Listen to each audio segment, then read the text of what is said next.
Welcome to The Experience, live with Russ and Scott.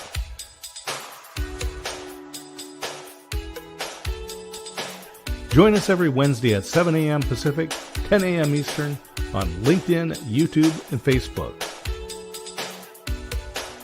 Learn more about the Experience community at our website, local.theexperience.video, and subscribe to our YouTube channel.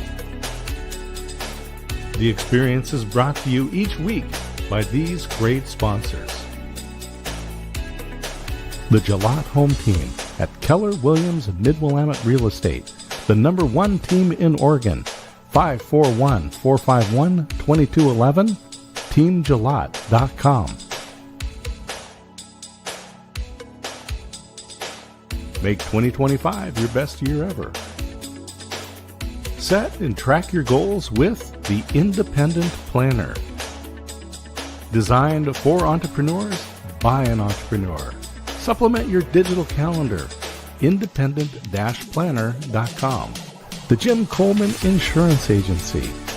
541-753-2500. Auto, home, condo, renters, business, life, health, and even pet insurance. JimColeman.com. And now let's get on with the show.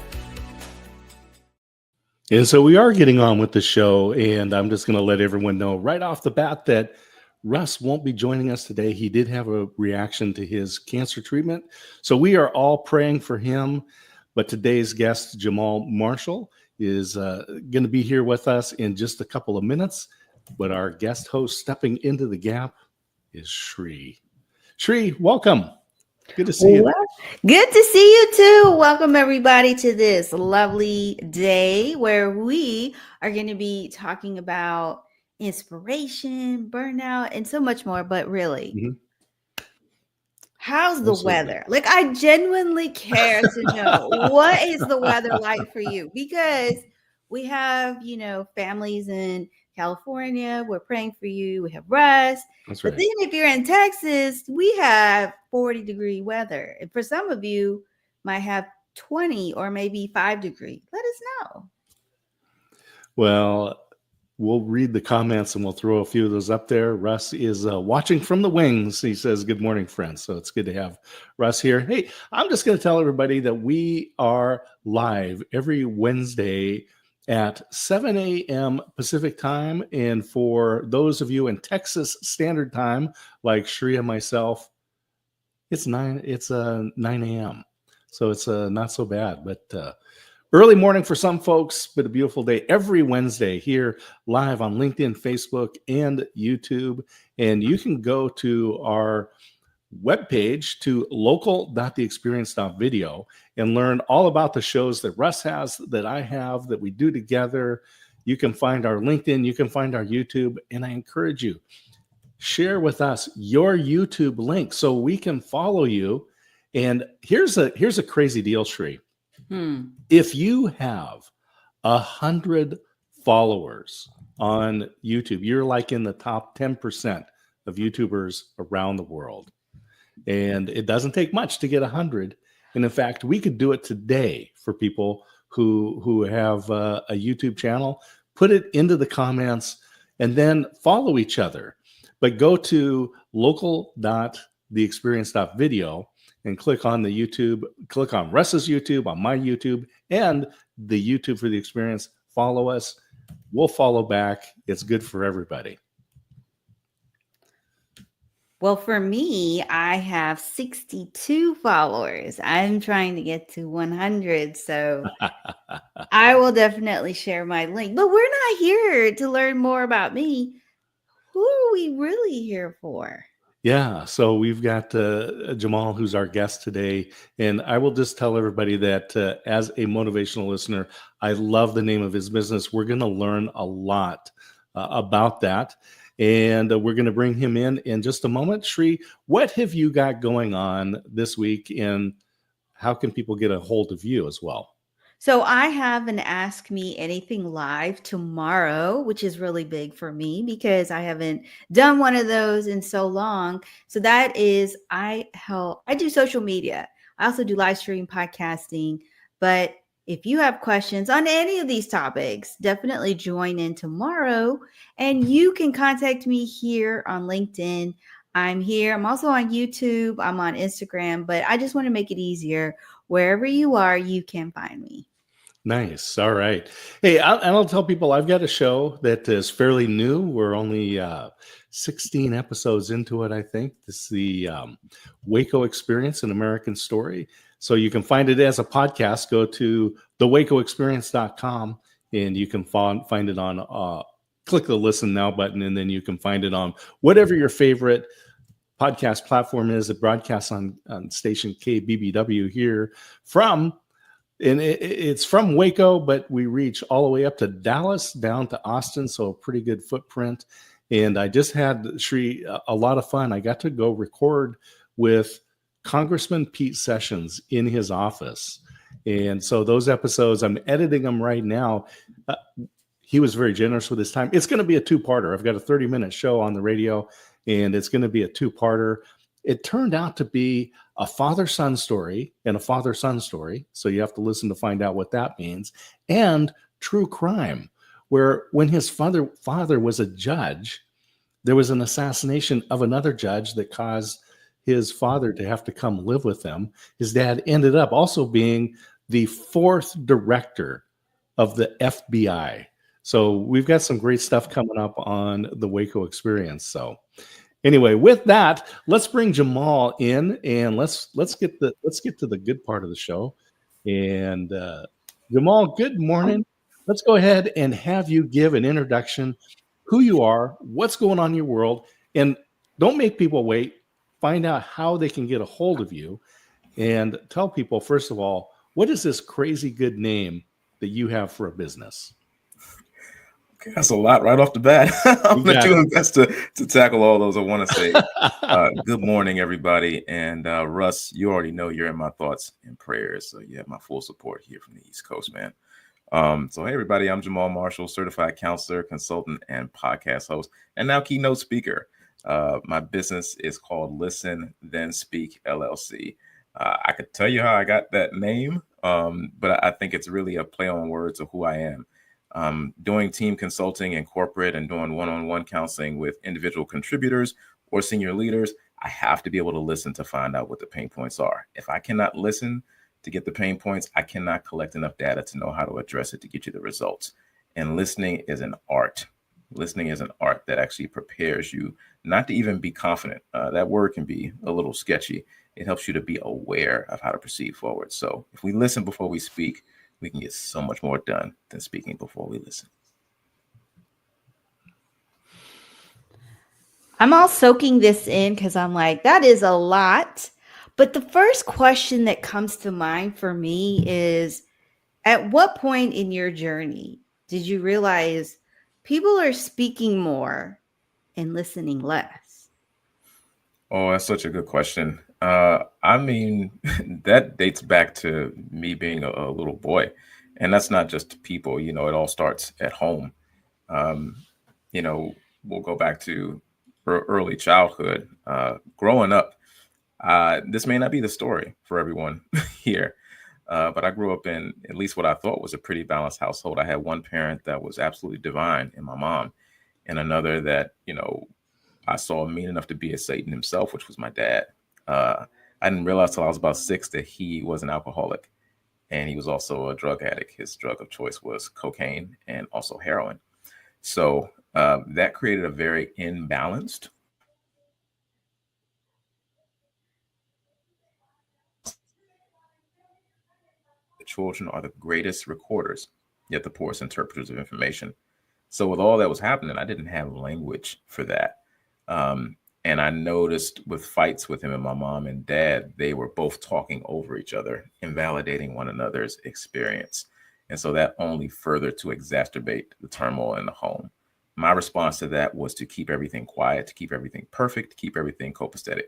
Be the surrogate father, be the surrogate husband, be the perfect son as much as you can be. Because if you kick up dust, you're going to be in trouble.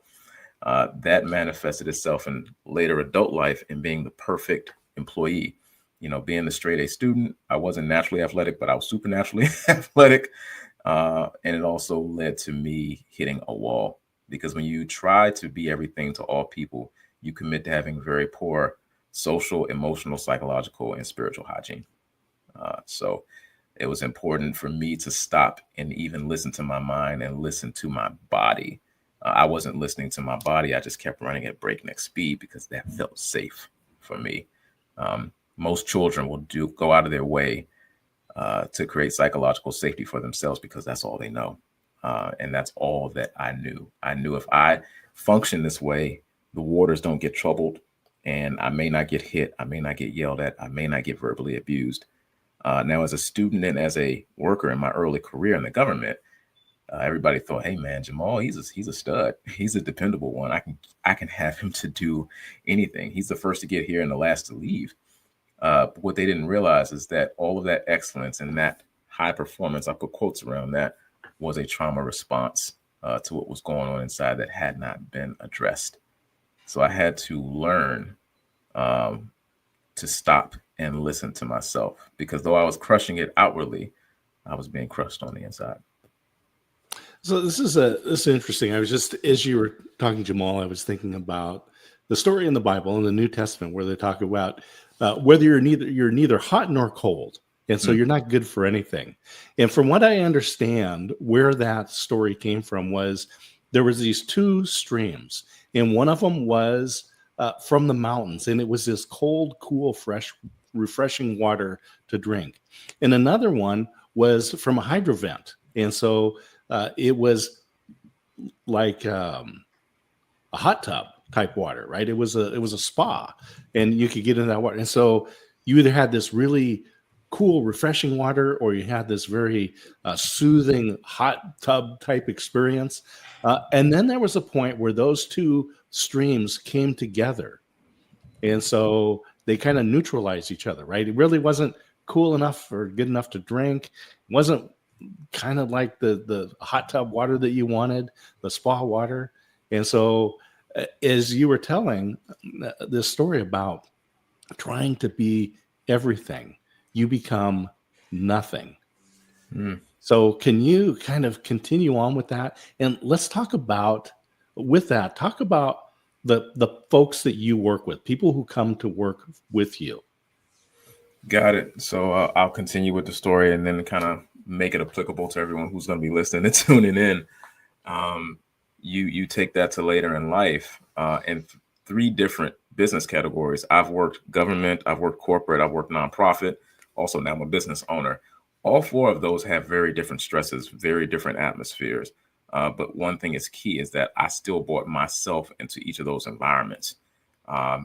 Frame up, once I had left the government, I actually went into counseling myself. My life had been riddled with all the things with the dynamic between my dad and I, which had gotten crazy. And I knew I was a counseling and psych major. I'd graduated and I was supposed to go and be a co-op in the government. For some reason, my paper got lost in HR.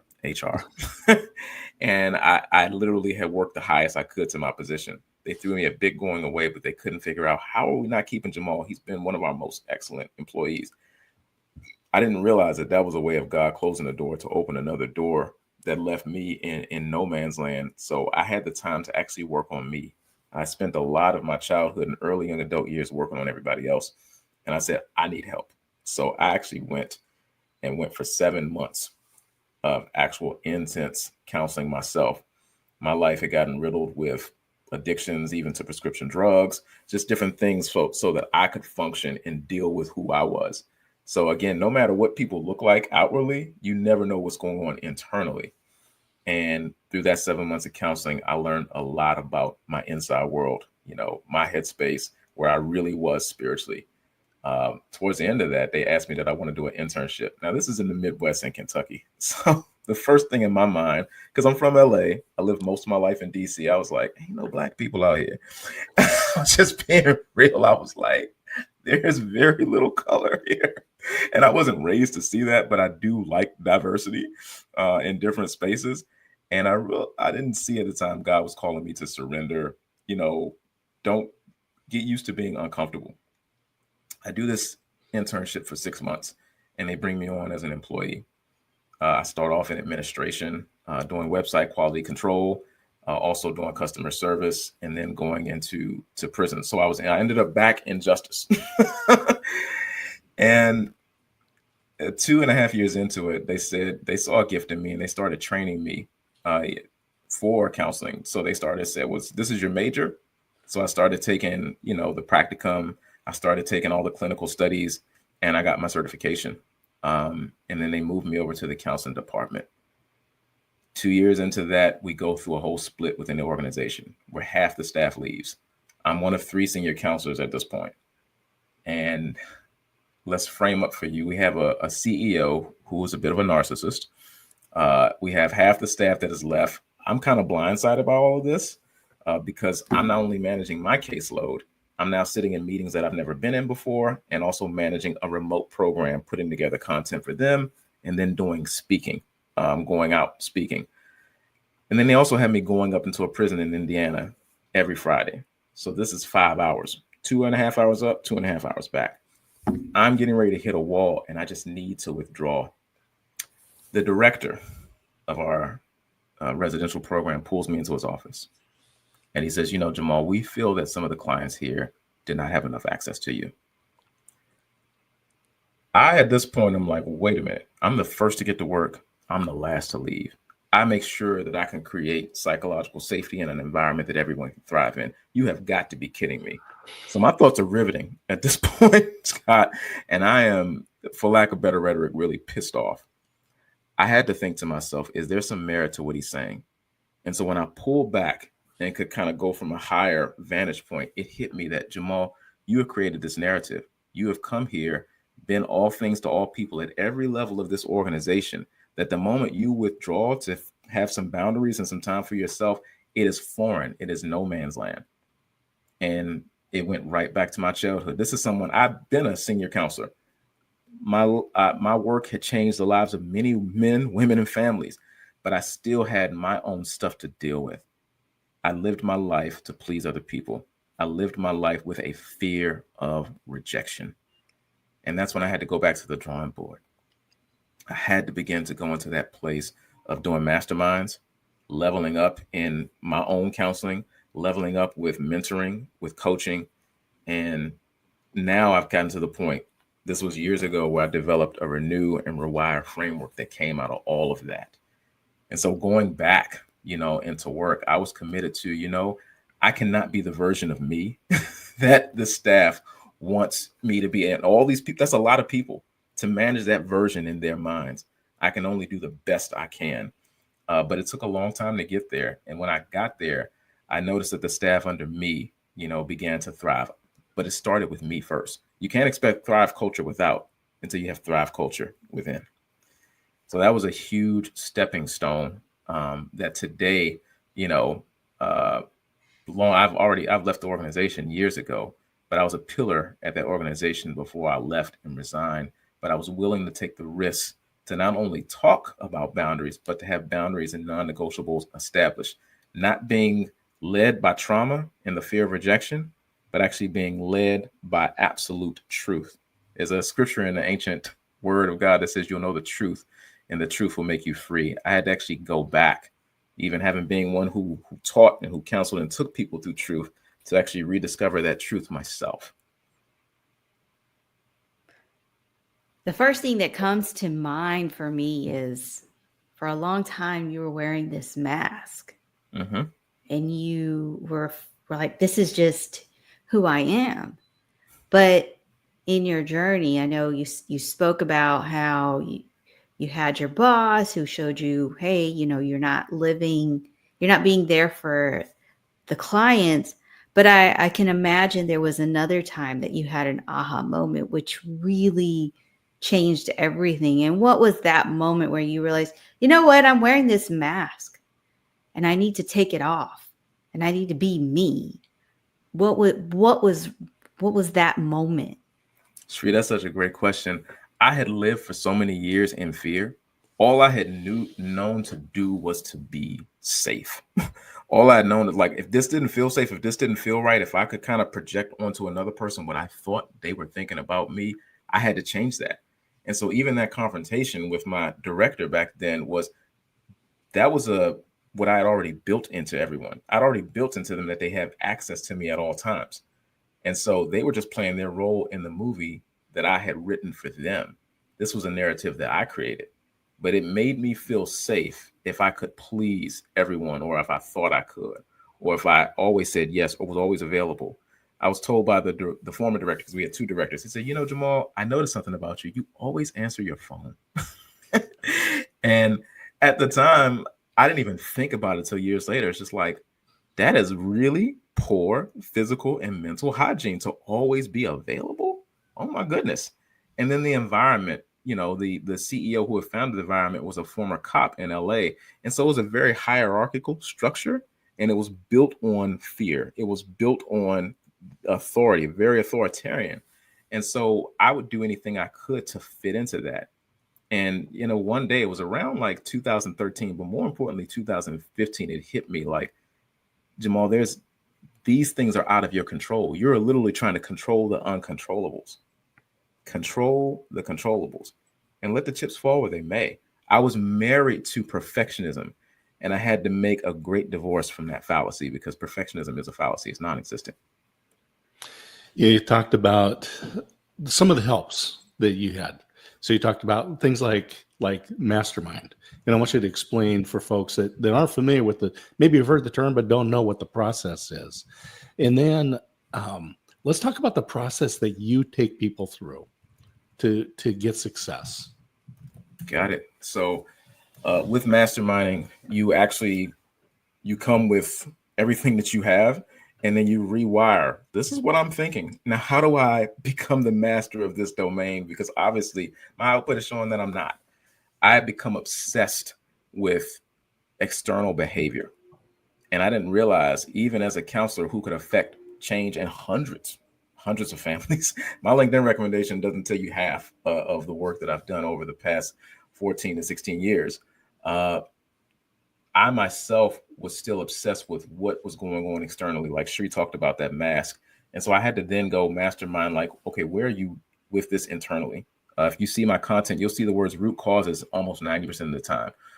You're presenting the fruit, Jahmaal. What is going on at the root, at the core of your inner sanctum, the unseen place? What do you believe? And so I used all those masterminds and ways that I was leveling up to develop a renew and rewire framework, because I understand that 90 days is the time that it takes to change the neuroplasticity in our brain.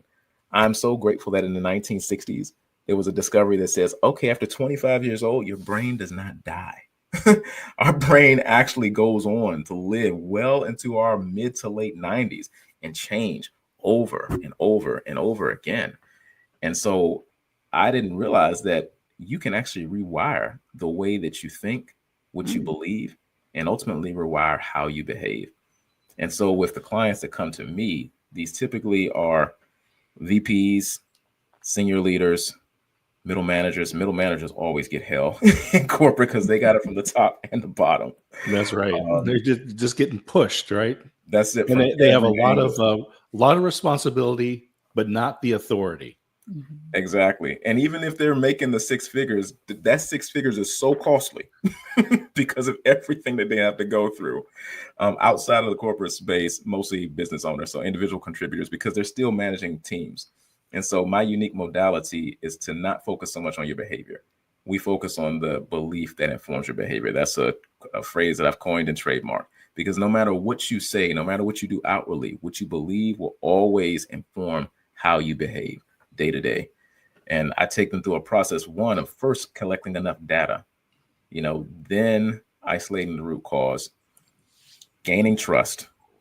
And then there's a process of homework because there's something that has to float them in between our sessions. I think, and I don't want to knock anybody's business. Talk therapy to me is very weak. I think it has some merit, but if you just talk about things and you never go into any concrete work, you can't get results. How do you measure results? So we literally share a live living document that we go through weekly. There is intense accountability. And I tell during the consultation, I don't know if I should give it away here, but it's kind of like a soap opera. Every session feeds off the last session. That's how we measure where you're at. And sometimes it may be like a mountain. Sometimes it may be like a pacemaker. Those pacemaker times are very telling because it says this is where we need to focus energy, where we need to deal with, and where we need to actually help you optimize the time you have. And it's always tailored to the individual. Unless I go in and do a team and the assistant telling me this is what we need, this is the result mechanism, this is the percentage that we'd like to reduce this by. Because if you don't tailor it and you just say, this is my program, it'll go over the person's head and you waste time and revenue. Mm-hmm. And you guys know I'm not going to waste anybody's time and revenue. Both of those things are precious. And so you're actually listening first. That's a huge part of collecting data. Excuse me, is listening. I dig it. So what I'm hearing is you want people who are ready to take action, because taking action is one of the reasons why we're stuck where we are. So I'm going to ask a question because most people want to know, like, tell us about the great times of working with clients. No, I want to talk about the client that you worked with and it didn't go as planned. Oh, wonderful. I love this. Let's tackle it. Going back to your question about taking action. One, I want to just say the comments are absolutely amazing. Christine and Russ and Robert, they're lighting the comments up. So they're doing such a great job of just following this and just hanging with us because I know we're going pretty heavy here. Like you said, you got to be ready to take action, but you got to have skin in the game. And I have to say, I have some of the best clients in the business. I really do, because I don't come cheap, but they also, people who pay attention. So I had someone who wanted me to work with their young adult. And, most of my clients on average are aged, I would say between 42 and 59, though I have one to 70 and one to 71 right now. So, but if you average and median it, that's the median age. So I think my youngest is 37, because these are people who are serious. So I was willing to go on a limb and take them. And I said, why don't we do a 3-week kind of pilot here? And because their parents had paid for everything, and through collecting the data, I got to see that their parents were the ones who had carried them. They had no skin in the game. I mean, if I can put it plainly, and this may sound a little unfriendly because you don't really gracious, they were pretty lazy. And as a result, it was like pulling teeth. And I can tell you that hour, I meet hourly with my clients weekly. It goes by fast. I mean, these hours were like dragging. It was excruciating, Sri. And it wasn't a personality conflict.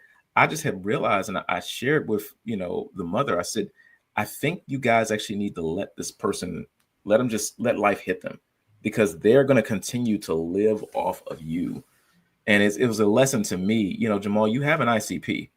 If you go outside that ICP, this is what you get. So it was a lesson to me. Don't just take anybody, take the folks that are really ready to work, ready to change, ready to transform, and ready to see tangible results. Mm-hmm. You'll see in my recommendation section, Jahmaal gets results. We can talk all day and give flowery words from AI, but what's the actual result mechanism?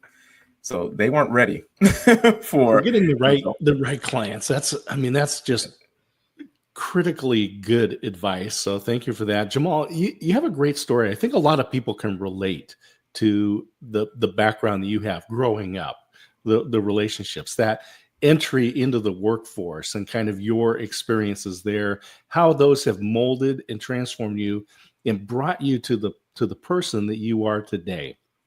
And so I'm going to put up here on the screen, we've got a couple of things that as we wind down, I'd like you to talk about this course that you have coming up. And so people can follow you. The link is in the comments. Click on that. And also you can schedule on Calendly. People can schedule with you. So let's talk about the course that you have coming up and about the session that you offer, the 30-minute Connect. You got it. So over and over again, obviously I know you guys work in podcasting, media, and the different places so you're going to get a theme of questions that always come at you. I know when Sri goes live, she's talking about what's coming at her. So the common question, one of the most common questions I get asked time and time again is, how do you manage yourself in the midst of having so much to manage with work and with home and with business?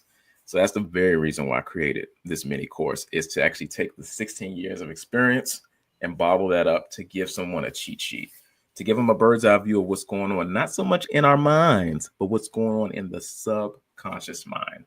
I want them to gain tools and simple strategies that they can implement today, right now, to overcome overwhelm, burnout, high stress, addictions. Yeah, let's talk about that, because we all do have them. And to take practical steps. Sometimes people can get too ethereal in the wellness and the coaching space, which is why I love being a certified counselor, because I get to do both. I can do counseling and coaching and do a little bit of clinical work to get you those results. So mini course will take you beyond the surface to take a hard look at what drives and motivates you. I noticed in the comment section, Christine put, is the fear of rejection a motivation for work ethic, introspection? You'll find that out when you take the mini course. With this tool, you can examine and put your finger on common coping techniques. Specifically, what are yours? The course also includes short videos that offer you education. It's tools and steps that you can take to break the cycle of burnout.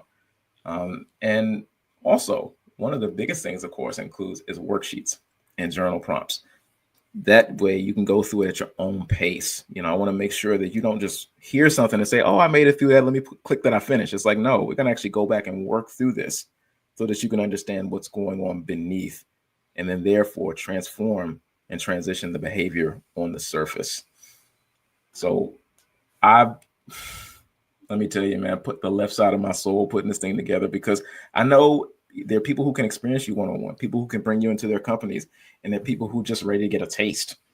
And there have been clinical recommendations I've gotten from people who said, like, I'm a clinical psychologist. This is the real deal. I made sure that we didn't go skimpy on this. So everybody who is here, I want them to be able to experience this. It normally retails, at $1,500, and the worksheets and prompts together are like $500 and $1,000. I busted way down to $397. But for people who are tuning in here, who are on this live show, there is a prompt, LinkedIn Wellness. If you use that, it goes down to $97, because I don't want money to be an issue. The value may be sky high, but I want people to experience that. I'm not trying to gatekeep this thing, because I see what goes on. No matter what people say, I know what my DMs look like. I know the concerns that come at me. I know that folks who listen to the podcast who contact me. And if you're stuck, I want to make the decision easy for you. Go ahead and sign up for that thing. Grab the link and don't just look through it. Actually go into there, because you'll get access to the worksheets and the modules, when you make that purchase. And you also get a debrief with me. You get a call with me afterwards. So I really, really want to see people win. And Sri, you know me personally offline, you know how I roll, man. So, and if you see this for your neighbor, you say, you know what? I know someone, a leader, a CEO, business owner who can use this. Send this to them with that code. Yeah, I'll give you permission to do that. We don't want to waste any more time, man. So that's the product. The next thing I think is the discovery call link. That's just if you say, you know what? I've heard enough from Jahmaal today. The course will be great, but I know I need to get to work now. Go ahead and make an appointment on that link. And that's a free discovery call, so we can just kind of get a feel for where you are and see if we're a good fit and if you're ready to get to work. And there you have it. If you know someone, I can already think of someone that I would send it to. What's the code again? LinkedIn Wellness. Yep. And you want to make sure, even if you're just like, I don't know if this is for me, you never know. I've purchased courses in the past and I've, chiseled at it, but I made effort. If you want to have a different 2025, it takes action. And sitting still, not doing anything, talking about it isn't. What are you focusing on? Okay, if you're saying, I want to focus on bettering my sales, then take the actions that take you to bettering your sales. If it's avoiding and facing that burnout, that mask you're wearing because you're tired of it, you make good money, but you're tired of the way you feel inside, you want to check out Jahmaal's burnout course and actually put it into action. Are you going to see change overnight? How many times have you worked out and you got a six-pack? It takes time. It takes work. So it's the same thing. And D. Scott, what do you have to add? Yeah, Jahmaal, I just want to say thank you for joining us today, for sharing, for opening up your life for folks. Again, I think a lot of people can relate to that through your growing up to working. And I'll tell people, look, here's the deal. A lot of you invested $30, $50, $100,000 in a 4-year education, and you don't remember much. Invest $97 and change your life today. Rewire your brain, and then take Jahmaal up on his time to connect. So all of the links are in the comments. The ever present Ever is going to put that into the show notes. So they're links. Share those with your friends. Share those with the people that you know need to change their life, need to rewire their brains. So Jahmaal, we're going to send you to the green room. Hang out for a moment. We'll come back to you. But thank you to everybody for the comments. And Sheree, thank you for hosting us, co-hosting today. Thank you. So here we are. We've got the experience live with Russ and Scott, and Sheree stepping in today to help out. And I'm just going to put this up on the screen because where we got Jahmaal? There he is. All right. Where is he? Oh, we're going to put him up. There he is. All right. Hey, I just want to say thank you to Jahmaal for sharing everything today. Again, the links are in the comments, in the show notes. So many of you have commented today. I know that what Jahmaal has said has resonated with you. We are here every week with great guests, and we have our great sponsors. I just want to say thank you to the Jalot Home Team, to Jim Coleman. I have been clients of both of those folks, and the Independent Planner. And I'm just going to say that, that's mine. So we've got the Independent Planner. I've got it in paperback, and we've got it in spiral bound. There's hardback. Make 2025 your best year ever. So use the Independent Planner, set your goals, set your 3-year vision.